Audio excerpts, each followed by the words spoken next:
Kokią didžiausią perkrovą gali atlaikyti žmogus? Kas atsitinka, jei prie dienos pridedate 4 valandas? Ir kaip tapti kiborgu? Jei nedrąsūs mokslininkai, kurie išdrįso imti šių eksperimentų, nežinotume atsakymų į šios klausimus, bet jie tai padarė ir mes galime pamatyti, kas su tuo atsitiko. Šiame Top Hype video sužinosite apie kai kuriuos ekstremalius eksperimentus ir bandymus.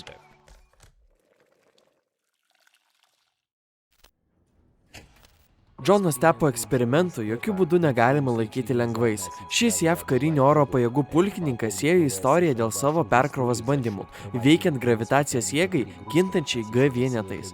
Vyras troško įrodyti pasauliui, kad jo laikų mokslininkų limitai buvo nepakankamai įvertinti. Ir iš tikrųjų mes galime daugiau. 50-ajame dešimtmetyje keli mokslininkai teigia, kad neįmanoma žmogui atlaikyti didesnę nei 18 G. Tai buvo teorinis spėjimas, tačiau tuom jie buvo labai įsitikinę.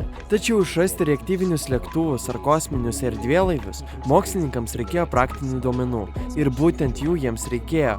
Jonas Tepas, kuriam vėliau buvo suteiktas raketų žmogaus titulas, vyras nusprendė išbandyti, kokią perkrovą gali atlaikyti jis pats. Tam jis pasitelkė klasikinį įrankį – platformą, ant kurios buvo pritvirtinta kėdė, skirta bandymų pilotui. Vyras ten atsisėdo, o mechanizmas jį pagreitino. Taip Jonas pasiekė 46 ir 2 G perkrovą, neapsieita be sužeidimų ar neigiamų padarinių kūnui, tačiau Jonas išgyveno ir pateko į istoriją. Džordžas Malcolmas Stratenas, amerikiečių psichologas, kuris nuo pat savo darbo pradžios domėjosi vizualinio žmogaus suvokimo komponentų. Ši tema jam taip stipriai įstrigo į atmintį, kad jis nusprendė pats atlikti neįtikėtiną eksperimentą. Džordžo planas buvo tiesioginė prasme paversti pasaulį aukštyn kojomis. Tam jis išrado optinį prietaisą, kurį pavadino invertoskopu. Esmė ta, kad žmogaus akis projektuoja tiklainėje vaizdą aukštyn kojomis. Tokiu būdu elektros impulsai jis siunčia į smegenis, kuris dekoduojamas apverčiant jį aukštyn kojomis. Naudojant lęšius, invertoskopas dar kartą apverčia vaizdą. Taigi smegenis pasaulį suvokia aukštyn kojomis. Naudodami savo išradimų, Stratinas nusprendė pamatyti, ar žmonės galėtų prisitaikyti matyti juos supantį pasaulį. Ta pati, kuris iš pradžių patenka į smegenis. Į vieną dalyką psichologas vis dėlto nusprendė atsižvelgti. Buvo nešiojimų lęšių skaičius. Jis manė, kad užteks ir vieno. Kitą akį mokslininkas paprasčiausiai užrišo šviesai nelaidžių raiščių. Laikas, kurį Stratinas praleido žiūrėdamas į pasaulį atvirkščiai, buvo 8 dienos.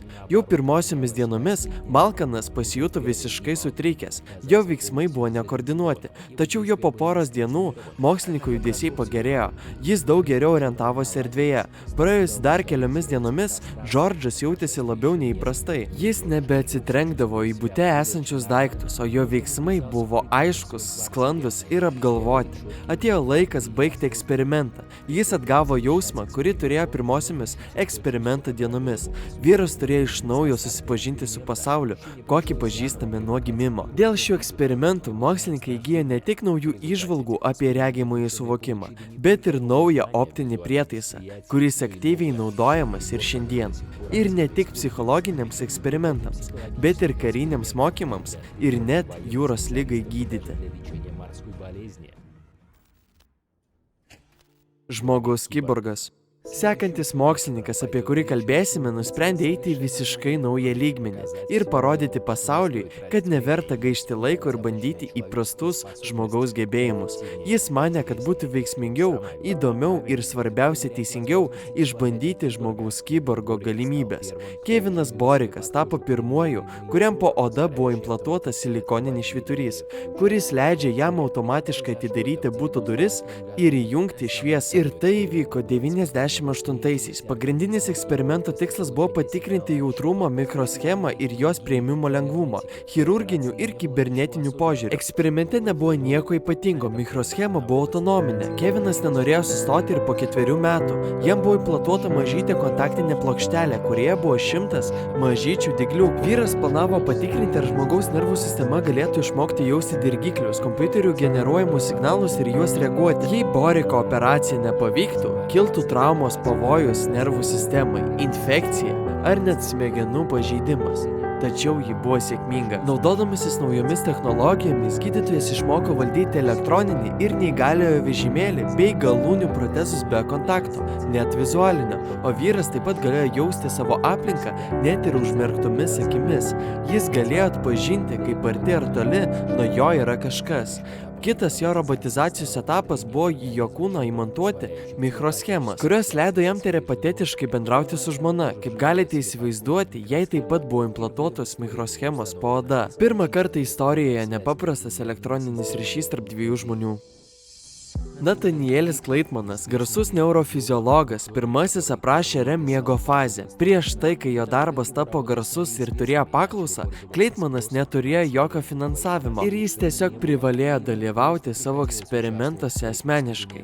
Kartą jis išdrįso atsidurti visiškoje izoliacijoje mamutų urvuose, kad ištirtų 28 valandas trunkantį žmogaus gyvenimo ciklą. Šalia savęs turėdamas tik asistentą, abu tyrėjai kartu nusileido į urvą apie 40 metrų gylį ir gyveno ten 32 dienas.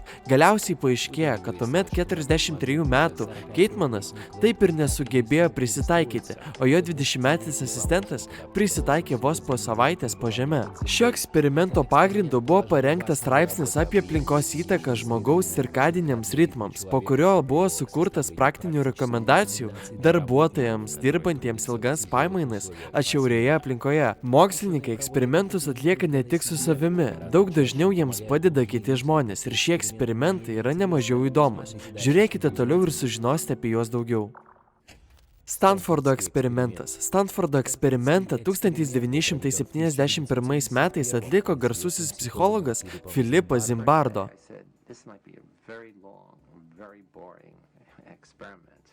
Pagrindinis bandymo tikslas buvo nustatyti, kiek socialiniai vaidmenys turi įtakos būsenai ir veiksmams paprastų žmonių. Gydytojas parašė straipsnį laikraštyje, kuriame apžvelgė eksperimento pobūdį ir paskelbė kvietimą savanoriams dalyvauti istorinėme įvykyje. Ir į jo pranešimą atsiliepė 70 žmonių. 24 iš jų buvo atrinkti ir atsitiktinė tvarka suskirstyti į sargybinius ir į kalinius. Ir kaip jau galėjote suprasti, žmonės atlikę vaidmenis buvo laikomi kalėjime, kuriame jie buvo užgroti, o kiti turėjo juos stebėti iš kitos pusės.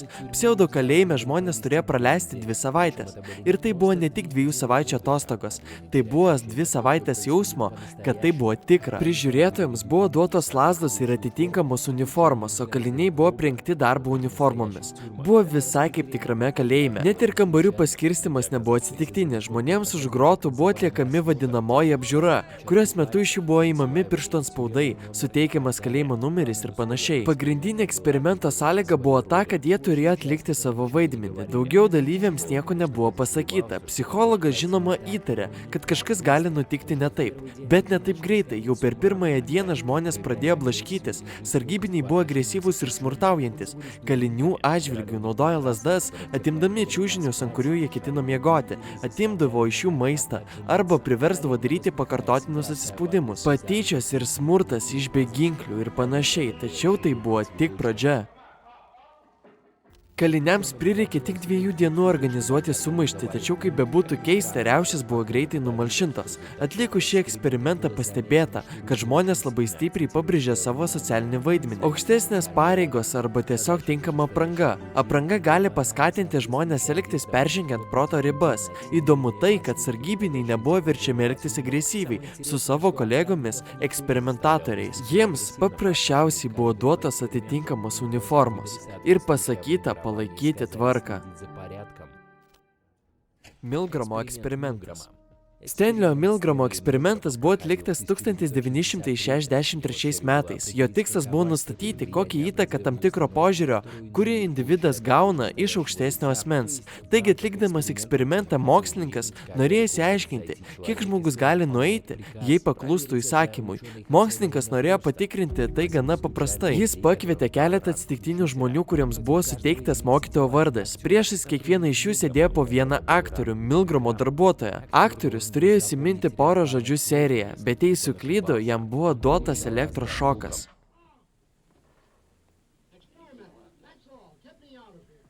Eksperimento pradžioje tyriamajam buvo perskaitytos instrukcijos ir jam buvo parodytas generatoriaus veikimas. Mokytojas taip pat gavo vieną elektrošoką. Tai privertė jį patikėti, kad tai, kas vyksta, yra tikra. Iš tikrųjų tai nebuvo tikra. Elektros smūgio nebuvo. Niekas nebuvo nutrenktas elektros srove. Dalyviai tik vaidino skausmą. Tačiau mokytojas buvo įsitikinęs, kad tai buvo tikra, nes ką tik buvo patyręs mažą elektros smūgį. Eksperimentas prasidėjo. Mokytojas pradėjo klausinėti mokinių ir už kiekvieną klaidą nubausdavo į elektrošoką.